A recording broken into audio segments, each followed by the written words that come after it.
Hello, രാവിലെ 7:30 കേട്ടോ. ഇപ്പോഴും മഞ്ഞൊന്നും പോയിട്ടില്ല. റോനൂസ് ഇതാ പോവാൻ റെഡി ആയിട്ടിരിക്കുകയാണ്. ഞാനിതാ പാൽക്കുപ്പി എടുത്തിട്ടുണ്ട്. അപ്പോൾ സലാം പറഞ്ഞിട്ട് അവൻ പോയിട്ടോ. അതിനുശേഷം നമ്മൾ അടുക്കളയിലേക്ക് വന്നു കേട്ടോ.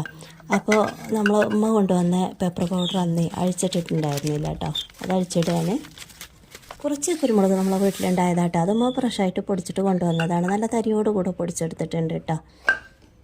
അപ്പോൾ ഒഴിവുണ്ടാകുമ്പോൾ ഇങ്ങനത്തെ പണികളൊക്കെ ചെയ്ത് വെച്ചാൽ പിന്നെ നമുക്ക് കുറേശ്ശായിട്ട് എടുത്താൽ മതിയല്ലേ. ഇനി നമുക്ക് അച്ചാർ നോക്കാം കേട്ടോ. അപ്പോൾ അമ്പഴങ്ങിയും കാന്താരി മുളകും ഉപ്പിലിട്ടതായിരുന്നു. അത് കഞ്ഞിക്ക് ഞങ്ങൾ എടുത്തിട്ട് കഴിയാറായിട്ടുണ്ട് കേട്ടോ. രാത്രി കഞ്ഞി കുടിക്കും കേട്ടോ, നോമ്പായാലും. അപ്പോൾ അതിന് അച്ചാറൊക്കെ എടുക്കും കുട്ടികൾ കുറേശ്ശായിട്ട്.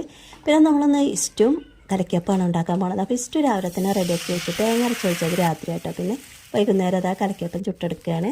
പിന്നെ ഇന്നലത്തെ ബീഫ് ഉണ്ടായിരുന്നു, അതൊന്ന് ഫ്രൈ ആക്കി എടുത്തു. പിന്നെ നമ്മുടെ തരി കാച്ചിയത് ഇവിടെ ഉണ്ട്. അതുപോലെ തന്നെ ലൈമും റെഡിയാക്കിയിട്ടുണ്ട് കേട്ടോ. ബാങ്ക് കൊടുക്കാറാകുമ്പോഴേക്കും ഇതുപോലെ ടേബിളിൽ എത്തിയാലേ ഒരു സമാധാനമേ ഉള്ളൂ കേട്ടോ. ഞാൻ റോനൂസും വെയിറ്റിങ്ങിലാണ് ബാങ്ക് കൊടുക്കാനായിട്ട്. അപ്പോൾ അതാ ബാങ്ക് കൊടുത്തു, ഞങ്ങൾ നോമ്പ് മുറിക്കുകയാണ്. അപ്പോൾ ഞങ്ങളുടെ ഇന്നത്തെ കുഞ്ഞു വ്ളോഗ് ഇഷ്ടമായാലും എല്ലാവരും ലൈക്ക് ചെയ്യാനും സബ്സ്ക്രൈബ് ചെയ്ത് സപ്പോർട്ട് ചെയ്യാനും മറന്നു പോകല്ലേ.